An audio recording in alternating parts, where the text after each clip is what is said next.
Y en esa etapa de José fue la etapa de la formación del sueño. Y posiblemente tu problema del cual te quejas, del cual murmuras, del cual hablas contra Dios, posiblemente estás abortando el sueño, porque en realidad de lo que se trata es llevarte a un nuevo nivel, promocionarte, cumplir aquello que anhelas en tu corazón. ¿Cómo funciona esto? Primero, la Biblia nos presenta el caso de José, que él fue vendido como esclavo. Vamos a tratar de explicarlo y entenderlo poco a poco. José buscó a sus hermanos por la orden de su padre Jacob. Jacob tenía 12 hijos. Bueno, en este momento solamente tenía 10 varones y una mujer, Dina la mujer, y faltaba todavía Benjamín de nacer. Pero en ese inter del nacimiento, creo que ya había nacido Benjamín, tenía 13 hijos, 12 varones y una mujer.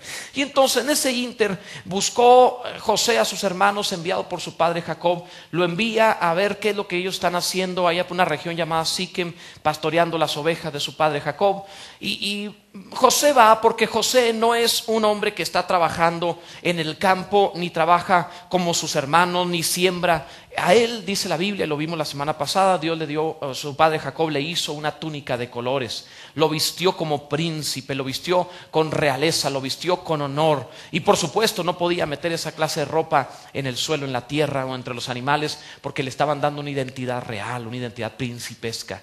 Pero sí le servía a su padre para decirle lo que hacían los hermanos. Así que cuando Jacob quería saber cómo estaban sus hijos, le decía a José: ve y ve cómo están tus hermanos y vienes y me cuentas. Así que decía José: bueno, pues mira, ya hicieron esto y se mataron un corderito y se pelearon, Judá con Rubén se peleó. Y entonces venía José y servía de ponededo, imagínate.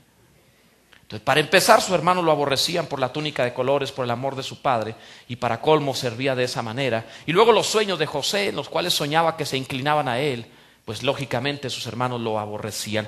Pero fue a buscarlo, algo así como el Señor Jesús, que vino a buscarnos a nosotros por la orden del Padre Celestial. Algo así José fue a buscar a sus hermanos por la orden de su padre. Y entonces llegó a una región llamada Siquem, donde estaban sus hermanos pastoreando ovejas. Debes saber que Siquem no se trataba de cualquier región. Siquem era un sitio en donde Jacob había sepultado los ídolos que trajeron sus esposas de la tierra de Labán. ¿Se acuerdan ustedes? Labán, aquel hombre que engañó a Jacob y le dio 2 mujeres, luego entre ellas se peleaban por hijos y le dieron 2 siervas más. Ahora tenía 4 mujeres, son los aguijones de Dios para cambiar un hombre. Un hombre que tiene más de una mujer es la evidencia de que es tan necio que necesita que Dios lo aguijonee para que aprenda a cambiar. Porque una sola mujer es herencia de Dios, pero 2 mujeres son aguijones de Dios.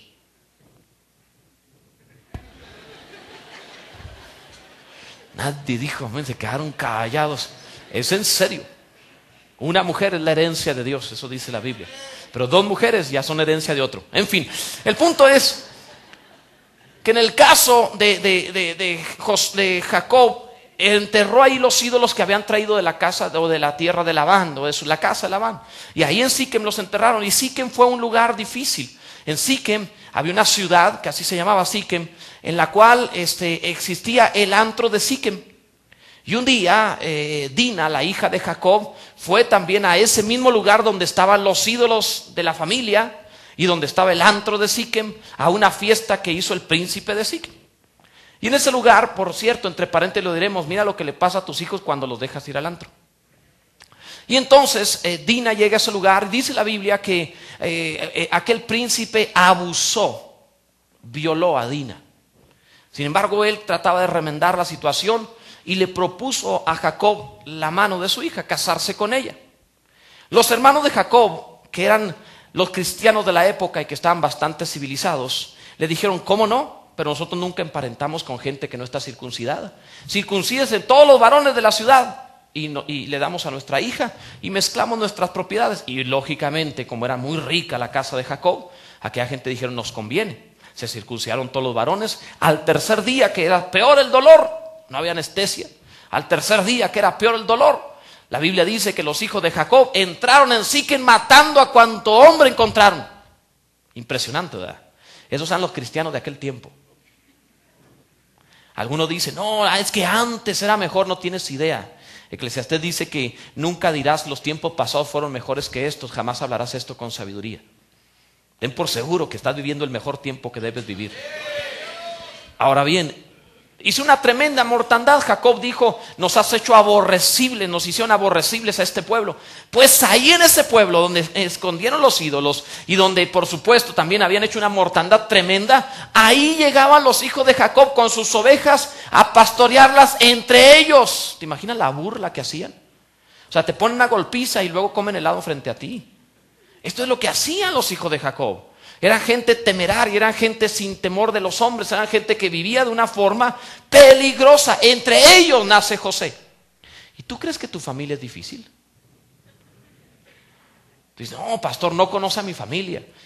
Lo que pasa es que tú no la conoces correctamente. Sabes la influencia que tienes por el poder de Dios en ti, lo que podrías lograr si quisieras. Pero en ese lugar, con esta gente, llega José a buscarlo a Siquem. No los encontró, ya se habían ido de ahí. Y entonces buscaron tierras con mejores hierba para darle de comer a sus ovejas.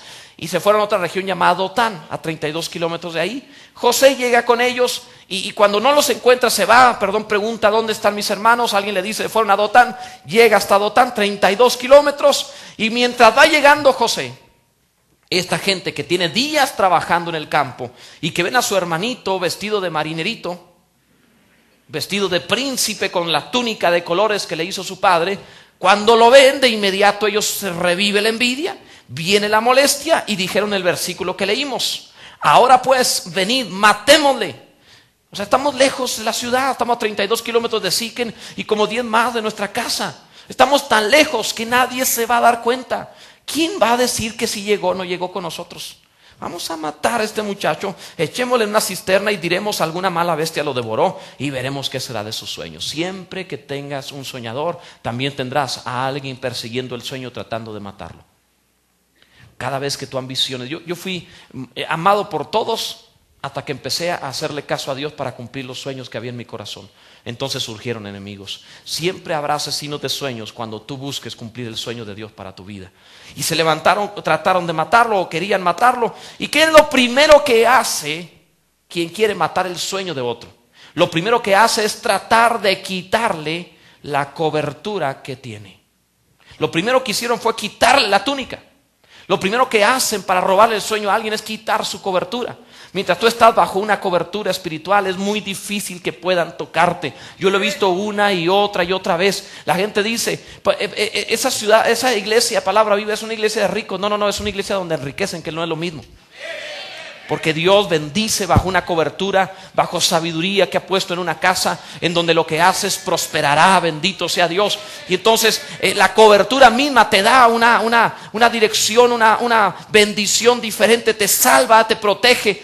Por esa razón el asesino de sueños lo primero que piensa es, quita su cobertura. Si le puedes quitar su cobertura, podrás tocarlo. Con Job hizo algo similar. Con Job lo primero que tocó cuando pidió permiso Satanás a Dios fue el ganado. ¿Por qué? Porque la cobertura de Job, ya que no había una iglesia a la cual asistir, la cobertura de Job era la adoración. Todos los días ofrecía sacrificios a Dios. Le quitas el elemento del sacrificio. Si no tiene dónde adorar a Dios, entonces no tendrá cobertura y podría atacar su familia y podría atacar todo lo demás. Primero trata de quitarte la cobertura para robarte los sueños. Así que lo que tú debes cuidar sobre toda cosa es la cobertura que tú tienes, ahí estarás bendecido. Bendito sea Dios. No es insignificante. Recuerdo una canción viejita, no me importa la iglesia que vayas. No, sí me importa la iglesia que vayas. La cobertura que tengas, el destino que tengas. Sí es importante la clase de cobertura que tú vayas a tener. Ahora, lo primero que hicieron fue quitar los sueños. A veces se quitan los sueños con otras palabras. A veces te dicen, eres un fantasioso o soberbio o no tienes humildad. O ¿cómo es posible que pienses en eso? Deberías ser una persona más sencilla, deberías sufrir. Una forma en la cual le quitan al hombre su prosperidad es enseñándole que el dolor y que la necesidad es humildad. Eso no es humildad, eso es escasez, que no es lo mismo. Y está considerada dentro de las maldiciones. Ve las bendiciones y maldiciones de Deuteronomio 28. Y cuando dice maldiciones, menciona la escasez. Nunca ha pasado al lado de las bendiciones de Dios.